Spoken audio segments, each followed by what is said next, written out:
I'm not interested in like finding a truth, more like taking the truth my Nana feels and like presenting it to someone as a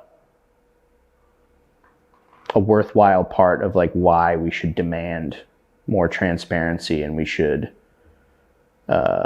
demand more connection to just kind of everything we're forced to participate in America and like in life.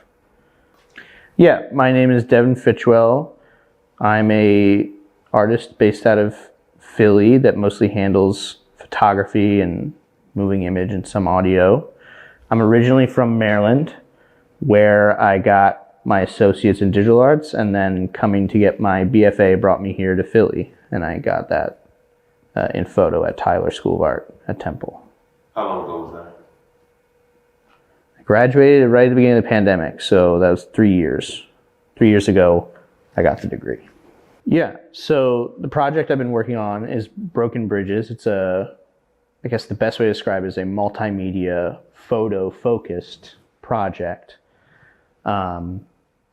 that the entry point is a discussion between my Nana and I, who lives in Pittsburgh, concerning the death of her son and my uncle Jimmy of esophageal cancer. And she believes that cancer developed during his time as a laborer cleaning up at 3 Mile Island. So yeah, so it starts as just talking to my Nana and hearing her kind of grieve and just describe like this awful experience as like losing a child, but she also took care of him on his deathbed. And then, you know, ultimately a lot of like my own grief comes through because just it happened very quickly. So it was like hard to, I mean, losing somebody to any disease is like pretty bizarre, and it's just a lot already. And then my Nana was like, you know, thinking that and kind of revealing this connection between his time working with radioactive waste and material as like she feels, and I do feel, an undeniable connection to him later developing cancer. And so I started gathering this physical material that he had, like that he had kept record of, because he was just so proud of being involved in kind of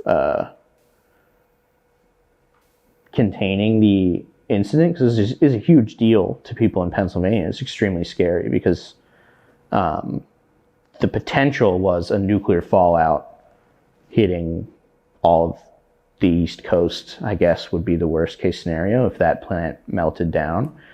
So he was a super proud guy, and work was something he took pride in. And then I would start traveling up to Pittsburgh to take pictures of her. She talks to me, and so over the last 5-6 years, it's just developed into this thing where I've tried to translate our conversation into images and objects that I've gathered and point out how that conversation kind of connects to just the consequences of being so separated from like the means of production in our country as an individual, and just,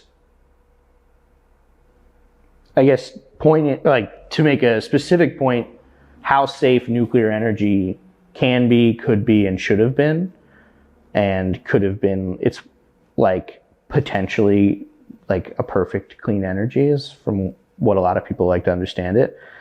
And the way the media and corporations handle tragedy and disaster and casualty is just not the way a normal person does. There is no grief. There does not seem to be grief. There does not seem to be honesty or due diligence. And so, yeah, the project kind of, I'm trying to like grab onto those things and present them to a group of people without trying to make it seem like some sort of investigative hit piece.